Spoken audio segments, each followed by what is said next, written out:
Story, a federal judge hearing arguments today over the fate of a man who was wrongly deported to a mega prison in El Salvador. Kilmar Abrego Garcia is now entering his second month in that prison. This is after the Trump administration mistakenly deported him there on March 15th. The Supreme Court ordered the White House to facilitate his return back to the United States. The U.S. District Judge is saying that she will order expedited discovery in this case, adding, quoting here, the Supreme Court has spoken. So I want to bring in ABC News senior reporter Catherine Falters along with ABC News senior Washington reporter Devin Dwyer for more on this. So first of all, Catherine, just before this hearing got underway, the Trump administration saying DHS is now prepared at least to facilitate Garcia's return. But if he presents himself at a port of entry, so clearly that would require some kind of cooperation, right, with El Salvador. What does all this mean? Yeah, it would in theory. And of course, you heard what the president of El Salvador said yesterday in the Oval Office with President Trump, that he appeared to not be eager to facilitate any removal back to the United States, return to the United States. And the reality of this is, even if, according to DHS, this official in a sworn declaration, even if Abrego Garcia did present at a port of entry, the administration says that then he would be in the custody of the Department of Homeland Security and subject to deportation, potentially to another country. So again, that's realistically where this all stands. So as a sliver of an answer, at least from the Trump administration, who has so far pretty much refused to provide the judge with any substantive updates about how they are facilitating the return of Abrego Garcia from El Salvador back to the United States. But just 15 minutes before this hearing started, that was the update that they provided to the judge in terms of if he were to present at a port of entry, then he would be back in DHS custody if he were to come back to the United States. Well, Devin, Iowa Republican Senator Chuck Grassley told some pretty fired up constituents at a town hall today that El Salvador is an independent country. The president of that country is not subject to our U.S. Supreme Court rules, essentially. What is your take on that overall?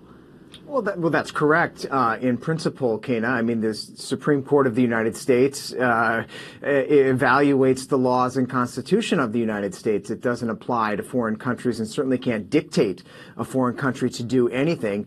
But sort of besides the point here, I mean, this case is really a very simple one. It's an extraordinary consequential case, but this is about the Trump administration making an illegal action.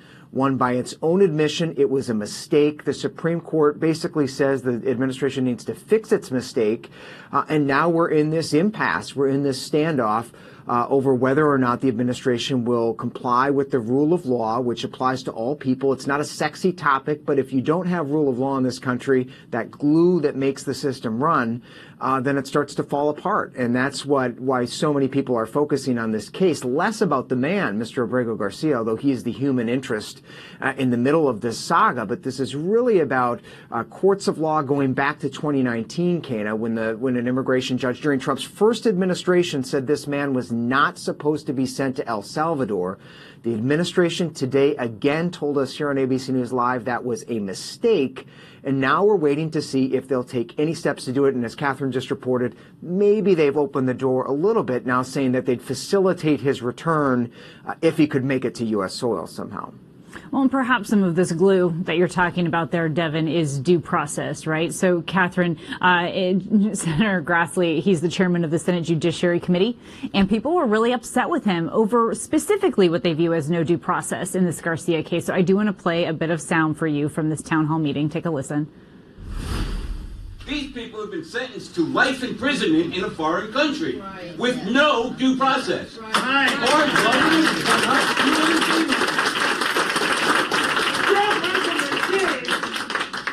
Why won't you do your job, Senator? I mean, you're seeing it here, Catherine, pressure mounting for some Republicans. Yeah, you are. And while many of these members of Congress, including Senator Grassley there, the Republican from Iowa, the chairman of the Senate Judiciary Committee, as you know, while they may say this is out of Congress's hands, this lies with the executive, it's a separation of powers argument, the president must abide by the Supreme Court.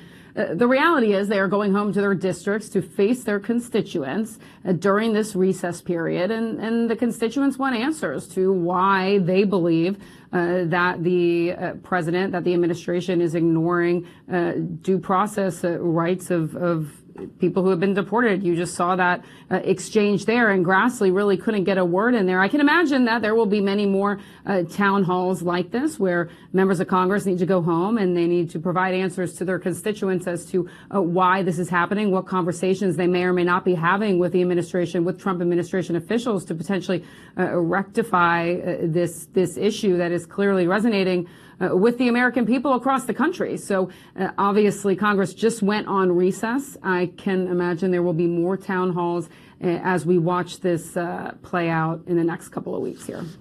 Well, and also, Devin, earlier today, Tricia McLaughlin, the Assistant Secretary for Public Affairs for the Department of Homeland Security, joined ABC News Live, and she was asked about Trump's remarks specifically about sending homegrown criminals to El Salvador next. So take a listen to that. I don't get in front of the president, but I will reiterate the fact that President Biden allowed 10 to 15 million people illegally to enter this country. And that is why we are seeing sky-high poll numbers on mass deportation efforts under Secretary Nunn and under President Trump. So, okay, is there any legality to what the president is sort of floating there, Devin, the idea of perhaps putting American prisoners in El Salvador? Well, there's no legal authority on the books, Kana, to send U.S. citizens to a prison abroad. The administration seems to be making clear they're looking for something, some justification that they could give to do that. It's never been done before, certainly not on the scale that the president has talked about. And it's very concerning to a lot of people. I mean, we have a justice system in this country. We have a prison system in this country to keep dangerous people convicted of crimes, to serve their time. But the idea of sending U.S. citizens somewhere else raises a whole host of questions. Will they be given the same due process rights? Will they be free from cruel and unusual punishment? Will they be given counsel? All of those things. Will they be innocent until proven guilty?